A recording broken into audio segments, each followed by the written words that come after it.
Many recent studies show that American students are alarmingly ignorant about U.S. history and world events. Education experts blame everything from failing schools to substandard teachers. But what about content? One new report finds that American high school and elementary textbooks contain countless inaccuracies about Christianity, Judaism, and the Middle East. Over a 5-year period, the Institute for Jewish and Community Research examined 28 of the most widely used history, geography, and social studies textbooks in America. It found at least 500 errors. Regarding the Jewish roots of Christianity, one book states the faith was founded by a, quote, young Palestinian named Jesus. Another reports as fact that the Quran was revealed to Muhammad from God. Yet another says ancient Jewish civilization contributed, quote, very little to the arts and sciences. Textbooks like these are used by millions of children in all 50 states. University of Arkansas Chair Sandra Stotsky has seen some of them firsthand. During her time as a commissioner at the Massachusetts Department of Education, Stotsky helped set standards for students and teachers on the K-12 level. She wrote about her experience in The Stealth Curriculum. We heard from a number of groups who were outraged because they didn't want what they called a Eurocentric version of history.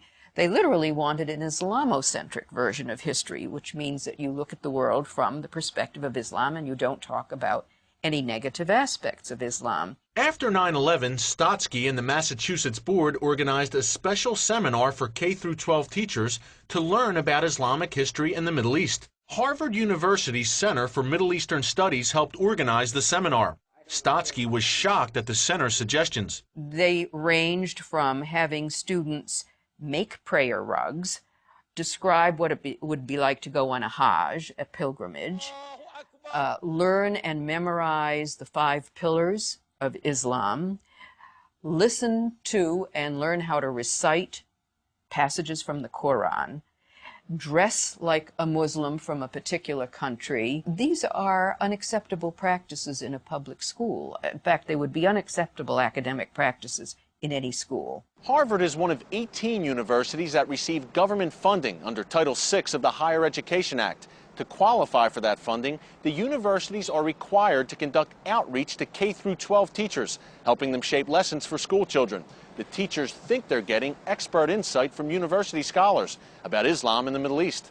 They may be getting much more. The Saudi government has donated millions to Middle East centers at universities that receive Title VI funding. For example, the Harvard Center received a $20 million donation from Saudi Prince Al-Walid bin Talal in 2005. The prince also gave Georgetown $20 million that same year. Saudi donations to American universities should be seen as part of a much larger picture of Saudi promotion of the Saudi point of view. Whether it be Islamic or political, the Saudis have a point of view, and they have been very clever and very generous over decades to promote that point of view. Among the textbooks the Harvard Center recommends for school children is the Arab World Studies Notebook. The book is published by Arab World and Islamic Resources, a Saudi-funded group in New Mexico. The notebook has come under fire for negatively portraying America and Israel while whitewashing Islam.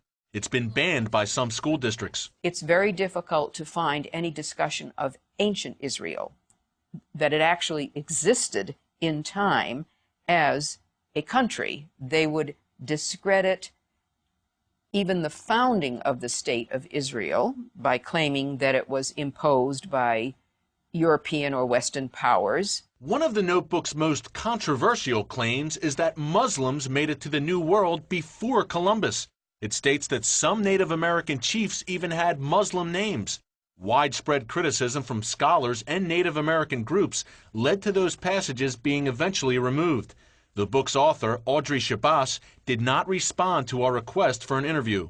You have a lot of politically naive teachers, well-intentioned teachers, who do want their students to understand more about Islamic history. Stotsky says there needs to be stronger standards against the influence of outside pressure groups. What state governments can do, which to me is the path we were taking in Massachusetts, is to make sure that the standards that you create for a subject have been thoroughly vetted by first-rate scholars and a range of first-rate scholars. The battle over Title VI has also reached Capitol Hill. In August, Congress approved revisions to the Higher Education Act of 1965, which includes Title VI. Under those revisions, universities are now required to explain how they'll use their Title VI funds. And K-12 schools are now required to reflect a wide range of views on global issues in their lesson plans. Whether the Saudi point of view is still among them remains to be seen. Eric Stakelbeck, CBN News, Capitol Hill.